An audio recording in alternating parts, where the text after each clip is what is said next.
Hi, I'm Beth Stevenson. Welcome to Living Large on Little. If there's anything that I don't like, it's waste. And so when I saw an advertisement on Facebook Marketplace saying that they were giving away free apples, I was excited, and so I went and got some. You can see that they're very irregularly shaped, and some of them have some scabbing, and so they're not dessert quality apples by any stretch of the imagination. But they are perfect for applesauce. For one thing, they're free and they have a nice flavor. Their consistency isn't that great either, and I'm a total apple snob. So the first step in making super simple applesauce is to wash the apples really well, because even though these apples have not been sprayed, they are there's dust on them, and there could be bird droppings and all kinds of things. So this sink is full of water. Dump that and then scrub them off. That's step one.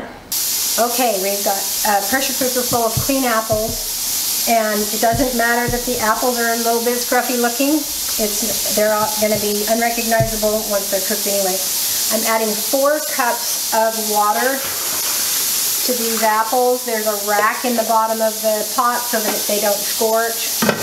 Pop the lid on and set the gauge for 5 pounds of pressure.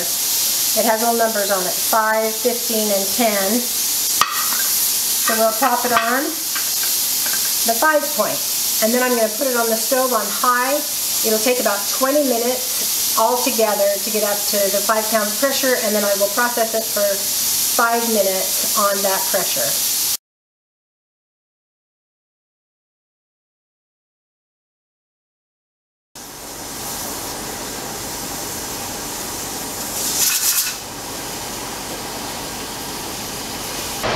Okay, these apples are all cooked, and you can see I ran some water over the pressure cooker to cool it off enough to open it up.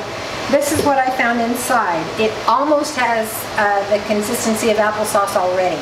The apples are not identifiable individually, but it still has all the stems, the skin, and the cores in there, including the seeds, and so we want to separate that out.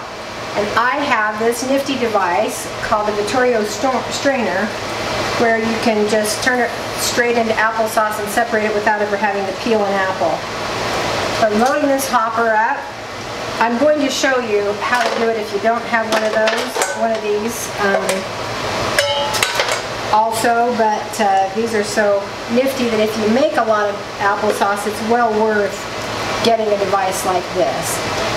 The only drawback is that you cannot get a chunky applesauce using this. It's always got to be the smooth consistency. So I've got the apples loaded in here. I've got this pusher if I want to mash it down in. I don't even think I'll need to because the applesauce, or the apples are so soft already. This bowl right here in this pan is to catch the junk, the debris that's not edible. And then this chute that's on this side of the apple, the strainer will send the applesauce itself into this foil pan.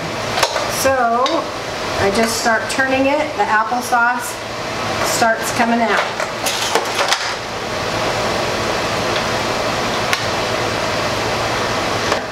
The applesauce is coming down the chute, and the junk, the stems and seeds and skins are all falling out that end, this part right here. And that is just how easy it is. I recognize that you're less likely to have a Vittorio strainer than you are to have a device like this, a food grinder, or some people call them a baby food maker.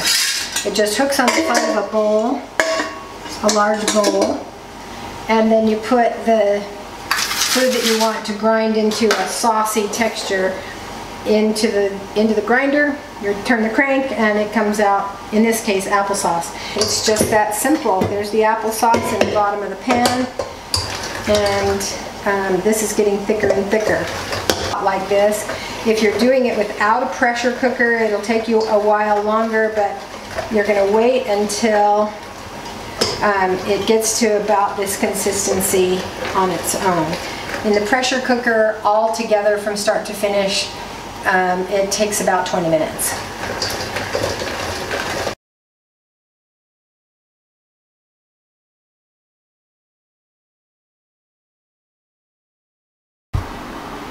Okay, so I've got all of this applesauce finished and strained. I used both of the Vittorio strainer, and I used this applesauce maker that is just a crank type one. And so this looks to me like it's about 8 quarts. And this is the garbage that I will throw away. So that's the stems, the seeds, the cores, and any little hard spots that were in the apples. The strainers got rid of those. This applesauce is a little bit too tart for my taste. It has a very strong appley flavor, so it's really quite delicious. But I think that in order to serve it and it be enjoyable, it needs to be a little bit sweeter. So I'm going to add about 3/4 of a cup to that one, and in fact I'll stir it in and then taste it. I also like to add cinnamon to it. Applesauce is kind of a different dish than what you can buy in a jar from the store. When you make it yourself, you get a much stronger apple flavor, and then when you add the spices and if you need a little bit of sugar, you have the tartness that's natural to the apples, and you'll get different degrees of tartness depending on the variety of apple that you use. But this is it's a different dish. This is something worthy of being served on Thanksgiving or on a nice occasion as a little sweet touch to the basic menu. So now that I've got that stirred in, I'm going to give it a little taste and see if it's got enough sugar in it. You know, it's sweet enough, I think. That's really good. All right, I'll do this other one and load it into the jars. I'm filling these jars now. These are clean mason jars. They were washed in a dishwasher, so they're very clean. I'm going to fill them right up to this mark right here, the bottom of the rim, and then put on a mason jar lid. In fact, I can probably do it faster using a cup to get it loaded in there. Not quite full enough. Okay, right to the bottom of the rim. I'll take off my funnel. You can see that it's right up to there. You screw on the lid, you make sure that the rim is clean, which using a funnel it probably is pretty clean, and tighten down the lid. So we'll set that aside to the can once all the jars are full, and I'll pick up again there. So the 2 pressure cookers full up with apples did end up yielding exactly 10 quarts of applesauce. So to process them, you can serve them, put them in your refrigerator, serve them the way they are, but I want to store these. So I'm going to put the rack in the bottom of the pan like you always do when you're pressure cooking, when you're pressure canning. So if it's in a bottle, it has to have a rack in the bottom. Load 7 quarts into the canner. Doesn't matter whether they're wide mouth or narrow mouth, it's all the same. 2 quarts of water goes into the canner. So that's, they're sitting in about that much water above the rack. Pop the lid on to the pressure cooker and put the little gauge on 10 pounds of pressure, and you're going to heat these on the stovetop on high. And when this starts to hiss and rattle, you process them for 10 minutes. Pressure cookers are much faster than steam canners because they don't start hissing or processing until they're at a much higher temperature. So, and that's the point, is you want to reach a high temperature.